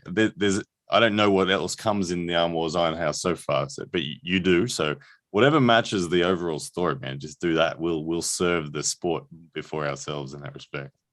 It's very difficult, Ryan, because there's so many deserving arm wrestlers and so many guys. And this is going to sound weird, but in a way, steering away from the really big name guys is not a problem for me because they're already catered for and everybody can see those guys. Mm-hmm. I've got to be honest with you. That's conflicting for me because some of those guys, I want to tell their story. You know, like, let's say Engin. Mm-hmm. Engin is a master arm wrestler. A master arm wrestler. Svetan Gashevsky. Kurt Niazi. Who the fuck? We were on here before and nobody knows really who Kurt Niazi is. He's just this old Turkish guy in a suit. The man's a multiple world champion, an absolute badass, phenomenal arm wrestler. I kind of would like to tell that story too, but it's difficult. You've got to try to focus on the now, the here, the now, and the guys that are sustainable for the sport. And that's the four of you. You're right there. You're doing it right now. And you're the type of guys that have the enthusiasm to build your own brand. You're all active on social media. Guys, if you're in the chat and you're not subscribed to these men, please support them, back them. Make these guys another Devon Larratt. Give them your support and help them to provide content for you. I'll do the same. We'll try to get these guys over and work with them to develop their brand and get them into films that you can all enjoy. That's what this is all about, you know. But in order to do that, we want to try to deliver the matches you guys want to see. And the more you want to see them, the more you're going to want to watch them, the more it's going to build these guys' brand, and the cycle works and it continues. And that's what the concept is. That's what we're trying to do. But it is important to me that you guys get the matches you want to see. And especially when the lads are as enthusiastic as they clearly are. I mean, the other day when I spoke to Ryan off camera, this wasn't on the show, wasn't on the fix. It was me and him talking off camera. And he said, Jesus, I really want to pull this dude. Like, you got to make that happen because I really want to get it Bogdan. Just because of the Australia thing, what happened with Jordan. And the funny thing is, I said it in the show. Yeah, I'm planting a seed there because I want Ryan to hear that. Of course, we're going to make that. But that's because at the Iron House, Bogdan walks up to me in the kitchen. And he said, "You know who I want?" And I said, "Yeah, I know who you want."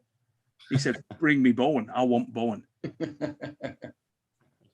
Yeah, So- yeah, I agree. It's got to happen. The energy between Bogdan and I is going to be real. It's going to be very big.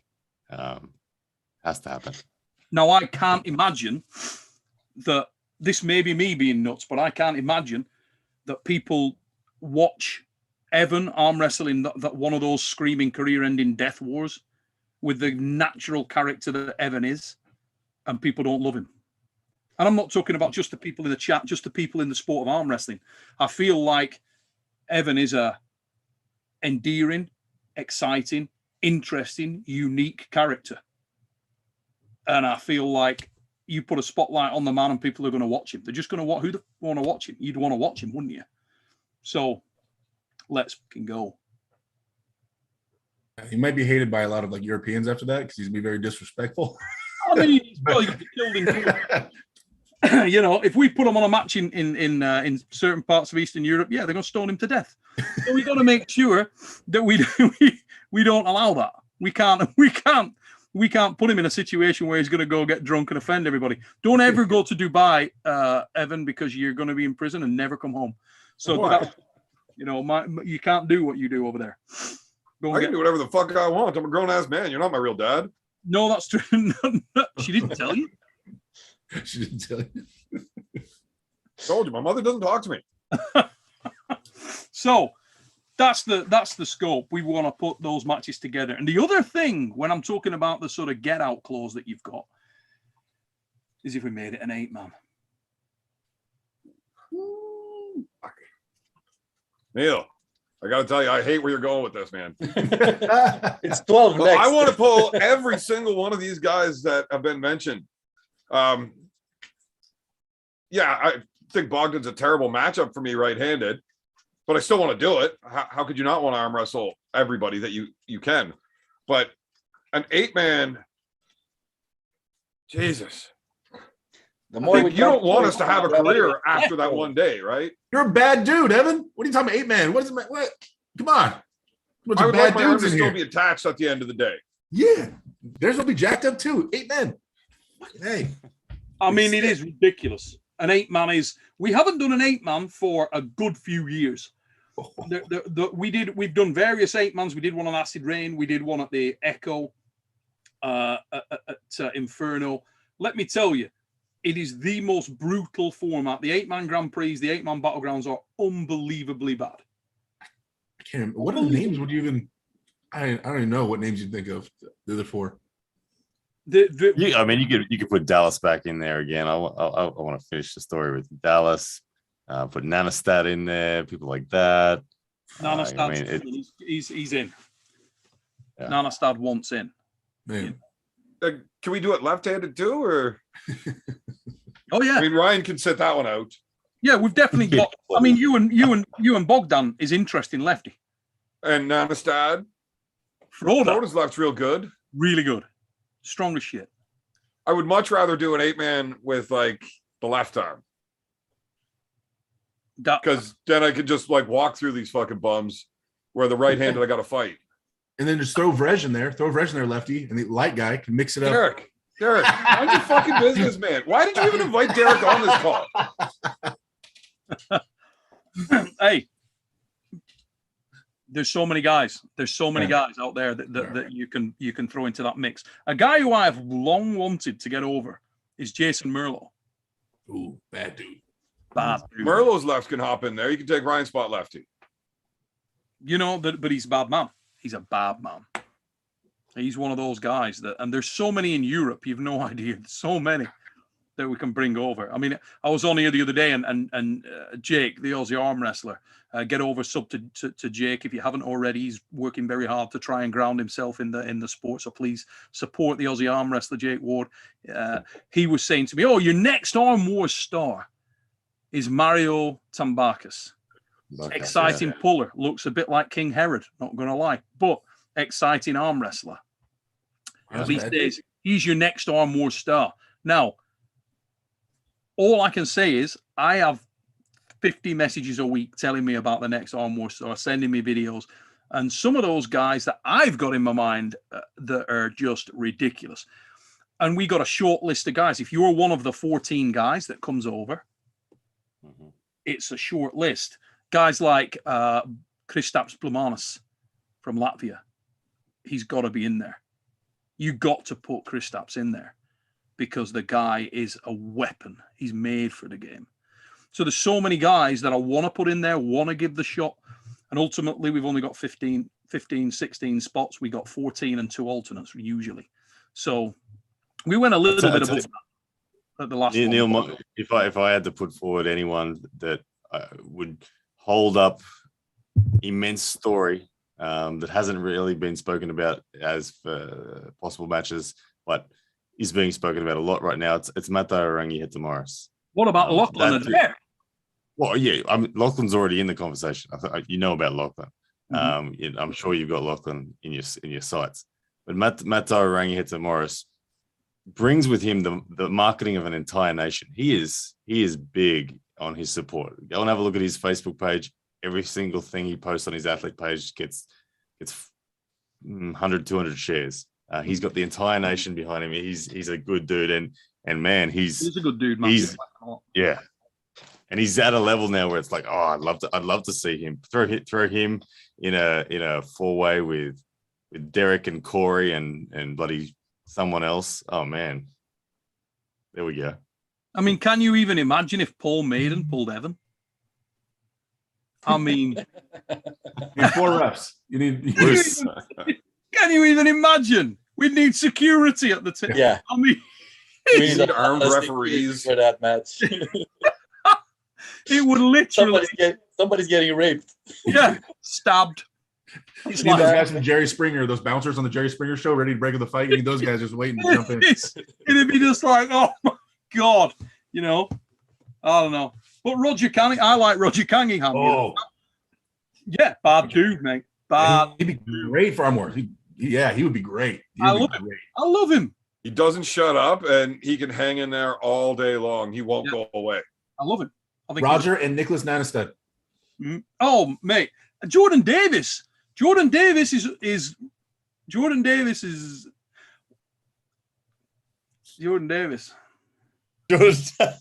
I like Jordan. Listen, Jordan Davis, I can match up. If I know Jordan Davis lost in Ironhouse, right? But Jordan Davis, in my mind, I see so much potential. I can pull matches out of my ass for that guy. I know so many dudes that match great with Jordan. They just match great with him. They're not the absolute elite guy, but a guy that is going to take hand control, but they've got enough arm to put the brakes on him and it just goes off. And I know hat loads of them. Amazing. So let's knock over a couple of super chats real quick because they're backing up. Legends member, Will 80kg. How you doing, brother? He's put, does our Legend membership show on this channel? Unfortunately, it doesn't, mate. That's on the Arm Wars channel. They are separate entities. It won't show on Supernatural Strength. I haven't actually done memberships on Supernatural Strength at this point in time because we want all the focus to go to Arm Wars, pretty much. That's where we want you guys to watch because it's deserving of it. So that's what we're looking for. NWUK1, thanks for your super chat, mate. He's put, did I understand correct that Ryan is based in that Bogdan is based in the UK now? If so, is he running any arm wrestling seminars and sessions anytime soon? Great show. One for you, Bogdan. Yeah, I've been in London for about 7 years, but I have never done an arm wrestling seminar. I've been focused on just developing myself and getting stronger over the years. Yeah, I think I have a lot of information for newcomers. So yeah, just tell them to get on my Facebook, give me a text message, and maybe we can arrange something. There you go, NWUK1 from the man himself. White Wolf with a super chat. Thank you very much, mate. And he's put, and this is going to go to Derek Smith. He's put, Neil, who does the panel have between Derek and Morozov? Yeah, there's a topic. Pretend like he's not even there. Can't do that, mate. I got you on that one, Derek. So yeah, he's a fan of Derek Smith, the White Wolf, and he thinks you got it. But Derek, talk to me. Confidence levels, where are you at? No idea. It was just out of the blue. It was out of the blue. I was offered, they said either Tobias or Morozov, and I said, well, fuck it, let's shoot up. Let's shoot up the rankings. Let's go to the number 11 guy. Let's go over Morozov. And then Marcio thankfully said he's cool pulling Tobias. And but I mean, I was like, because I was trying to get Dave Chafee in a match, and that was kind of in limbo. Dave couldn't commit right away to the time I was looking for, and so I just haven't got a solid answer. So I've been training, but not with any kind of dead set thing in my mind, just kind of going, training normal. And I'm in shape, and but yeah, so this came out of nowhere, and I got 2.5 weeks to get ready for one of the scariest, youngest, fastest, top Kazakhstanian dudes. And it's almost the same thing, me going to my match with Tim Bresnan, or even when I pulled Tom Nelson, like, I don't know where I'm at still, and I'm just going to throw everything at it. And then we're going to see how it holds up. So in terms of confidence, like, I don't even know where I can't even find any information to gauge myself on Morozov to see how I'm there. The only information I have is Tim does good overseas. I did okay with him, but what version of Tim? I don't know. I was pulling with Mike recently, and I felt good, really good, especially inside with Mike 3 days ago with Michael Todd, and even in his press, I felt good. So there's that. And Mike traditionally has had a really strong press everywhere he goes. That's kind of the only things I have going off of right now. And so, I mean, I'm just going to be as fed and hydrated and rested as humanly possible for the next 2.5 weeks, get as heavy as I can. And then, I mean, throw all the chips out there and see what lands. So like, in terms of confidence or what I can predict I'll give it my best in everything I have. I'm healthy. So we're going to see what happens, really. That's about it. Let's go around, Evan. Derek or Morozov? I think if Derek had a full training camp where he was scheduling it to peak for the event, I would lean pretty good towards Derek. Right now, I'm looking at it like crapshoot. No clue. Mm-hmm. Ryan? As Derek knows, I'm a big believer in Derek. I like to look forward into people's potentials, and I as Derek said, I do see him as a potential Levan of the future. He's got the genetic start point, the frame, the desire, the consistency that we could see that happen. I think this step over to East versus West. I know you've pulled WAF before and you've had some European experience, but this is like the first dance in the spotlight against a European. So I know the pressure's on. I know the pressure's on you for sure to show up. And look, Morozov's a beast. Morozov's an absolute monster. And I think that if I was a bookmaker, I would have Morozov the slight favorite, honestly, because of home ground advantage. I was in home region advantage, and familiarity with just the reffing and all that sort of stuff. I know it's hard to do all that. It's hard to go there, but I think it's a freaking awesome thing that Derek's doing. I think in terms of long-term growth, this is like the right thing. It's absolutely the right thing for Derek to take to open the next chapter properly. Win, lose or draw, Derek's going up from here. I think that it'll be a great match. I hope Derek just finds that crazy energy that I saw against Tim and against Tom Nelson. If he brings that degree of emotion and energy, I think he can get the win. The good thing is, Derek, you're going to have so many of your American buddies in the room with you. You're going to be surrounded by American legends on that card. So you're going to feel at home in that sense. So if Derek can draw close to those American legends and feel like the belief is there and the nerves are settled, then Derek will take the win. But it's going to be tough. It's going to be tough. The pressure there is going to be tough. But I can't wait to watch it. I think it's going to be a great match. Bogdan. Oh, I'm terrible when it comes to predictions on him. Look at him. Yeah. Remember the Tim match, son. The problem is, I know Morozov is a fucking animal.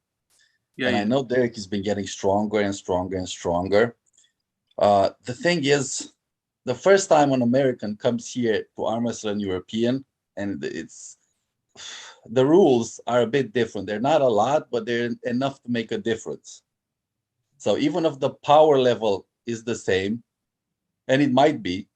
I can't really say for Derek because I haven't seen him go against that many Europeans, so I cannot really gauge that. But even if the power level is there, I would have to favor Morozov a little bit because the style and on East versus West is WAF, and he's so seasoned in that style. Where Derek, I would assume he's not. Yeah. So I would give the advantage to Morozov on this. How do you feel about the rules, Derek? Are you know, the East versus West rules are sort of like a lighter WAF in some ways, and I like rules like that. I mean, my match with Tim, I had Leonard Harkless. I said as tight as it could possibly be. The reffing. I mean, I've gone to Worlds twice. I've done WF twice. I got 11th and 9th left-handed. But I that's what I prefer. I prefer tighter reffing. You know, I'm feeling pretty good about keeping my elbow down and following, you know, straight wristed stuff. And I like a fair fight for sure. So the rule sets don't scare me, but what he can do out of that rule set is like, okay, like he's definitely gonna be more comfortable in it for sure. I'm not disregarding that at all.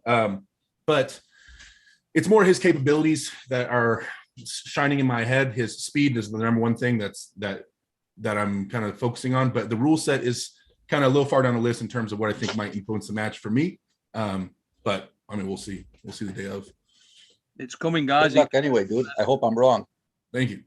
It should be a great match. Keep your eyes out for that. Obviously, not as pivotal as Evan Burgoyne, Ryan, Froda, and Bogdan, but it's pivotal. When Derek's on Arm Wars, it'll be pivotal as fuck. That's when we'll be really pushing it out there. But no, joking aside, get over there. East versus West should be a killer. Let's knock over these other super chats we got. Guys, we're going to be jumping off here in a minute, so please don't send through any more super chats unless you really want to. We may not get through to them. Brad Butler, and he's put Derek to Raspberry or not to Raspberry? That's the question. I was offered $500 to give a Raspberry to Morozov, and you know. Oh, yeah, good luck with that. You can take that one. I don't know if he's a good, fun-loving guy. I don't know. We'll see. Yeah, he gives off that vibe, doesn't he? So we'll see. Yeah, you're big enough to handle. You're a big boy. So Henry Bowerslow with a super chat. He's put, I want to be a pro arm wrestler. Checklist. Number 1, get to elite level. Number 2, learn English. Number 3, do social media. Don't underestimate 2 and 3. Seems to be the way, mate. Seems to be the way. Make people making waves. We've got Will 80 kg with a super chat. Thanks, mate. But what are the odds of an Arm Wars live series? I would say good. There's a lot of moves in Arm Wars trying to drive that thing forward. So keep your eyes on that one. We also got a super chat now from, let's have a look, the mighty Marcus. Oh, sorry, missed one before, Marcus. We got Carolyn Looms. But Derek's a wrecking ball, and he knows what's up. So Carolyn's obviously got your back, mate. She's like my number 1 supporter. I love Carolyn. She's awesome. In a big way. So, yeah, Carolyn's everywhere and anywhere. Really does this stuff. She's on the show. She's like a little Marcus with her super chats everywhere. Talking to Marcus, he's come on again. Marcus, you are the man, the legend.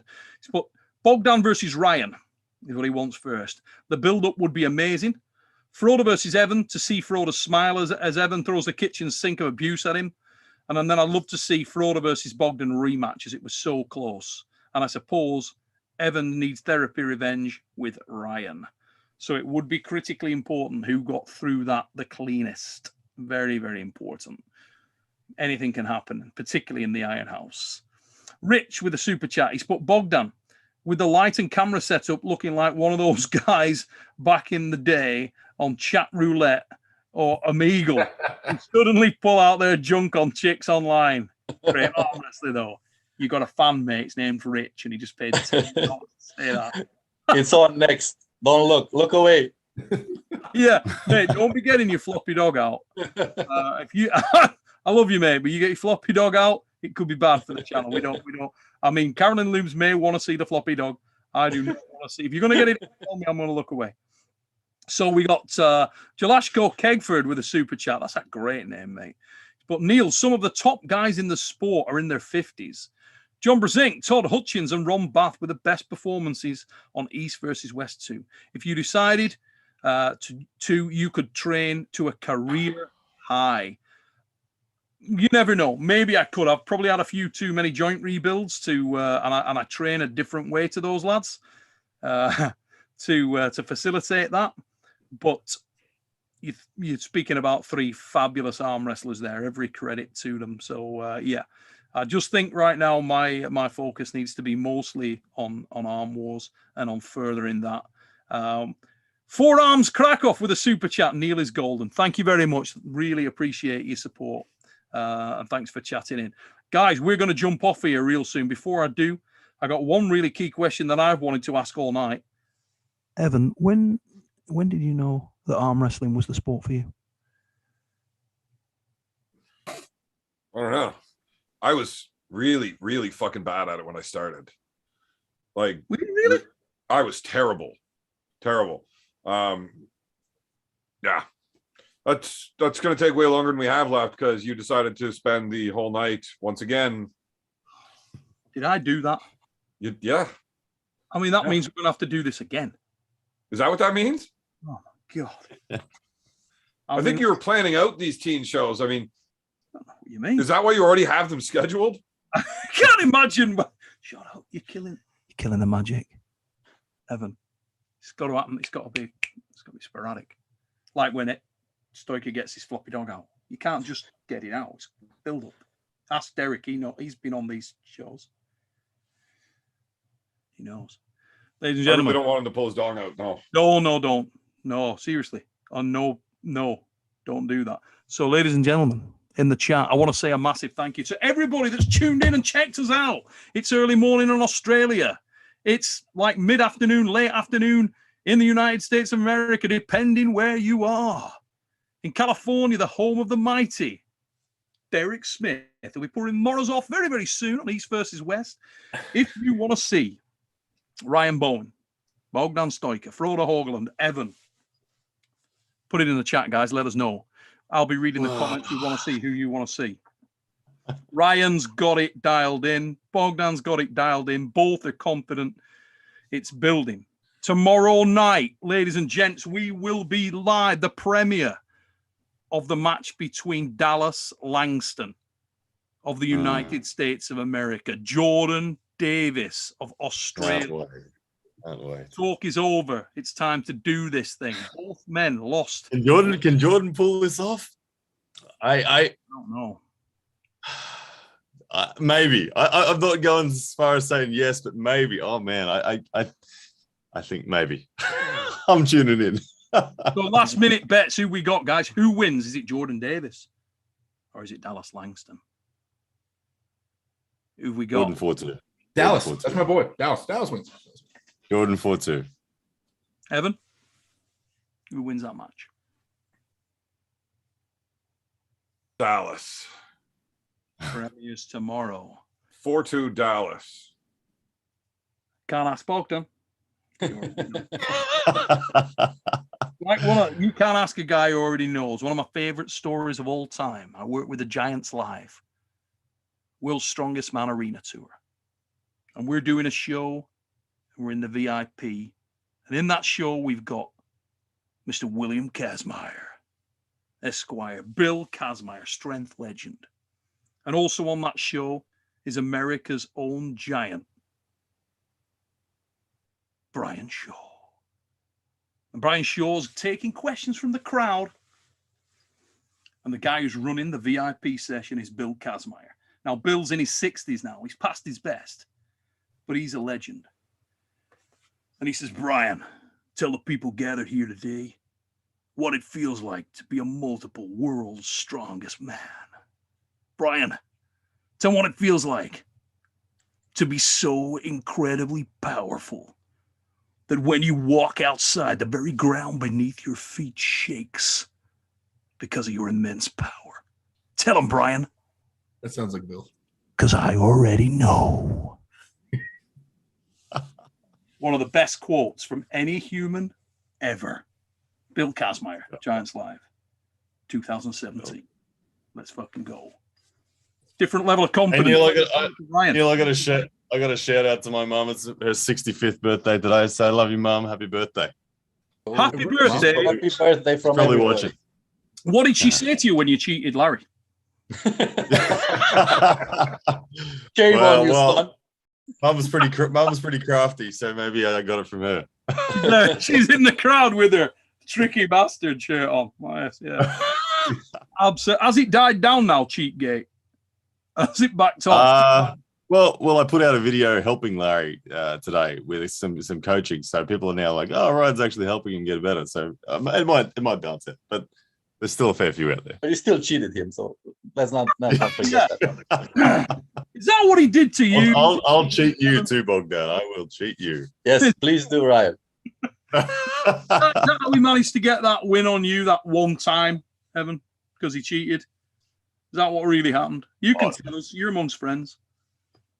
No, I gave Evan everything. Evan's the biggest cheater in here. What are we even talking about? He's the biggest cheater here. If the ref will let me, absolutely. Get away, yeah. He'll get away with anything he can. Yeah, absolutely. Look, if I can get anything over on my opponent that just makes me have an easier day, I'm going to do it. We can get me the fuck out of here and back over to the bar where I really want to be anyways, a little faster that way. Absolute credit, mate. No problems at all. Ladies and gentlemen, massive thank you to everybody in the chat. Please get over and subscribe to my guest channels tonight. Get over to the Beer Man. Bad Company is where it's at. Probably will be going live, I would imagine, after this for about 9 hours. About an hour and a half from now. You're going to be going an hour and a half from now, and he usually does a good 3-hour stint. Get over, tune in, check out the Beer Man show. You can give him some feedback about who you want to see him arm wrestle most in his Arm Wars debut later this year. If you're not subscribed to Pound for Pound Arm Wrestling, get over there, check it out, get subbed. Remember, you can buy equipment, you can buy straps, you can buy all kinds of things. And you remember, you can probably buy an F-Bone shirt later tonight. So keep your eyes open for that one, ladies and gentlemen. It could happen. But get over. If you go and buy anything on there, you get 15% off with the code SUPERNATURAL. Check it out. If you are not aware of, if you are not subscribed to the mighty Bogdan Stoica, you are missing out on subbing to a future Arm Wrestling Hall of Famer, superstar of the Arm Wars Super Series of World Arm Wrestling. He is the Romanian national champion. He is a bad mother fluffer, and his name is Bogdan Stoica. Get over there, get subbed. It's my boy right there. It's a bad dude. If you like people with massive shadows, Derek Smith is the man. Get over to W. Derek. Hey, up! I thought he was going to get it. Yes, extreme close. Stick it on, guys. I'm almost at 10K. I'm at like 9,900. I need like 100 more subscribers to get to 10K. Please. Yes, Derek Smith to 10,000. Mate, when you go over there and pull Morris off, you go into like 25K in a night. That's right. That's gonna when Evan Burgoyne pulls Arm Wars, 150K subs. Week after. 1 week after. You watch. Motherfucker will show up next week. Massive amount of subs. Mustache all preened. Suit. Like giving up drinking. God no. Changing the man.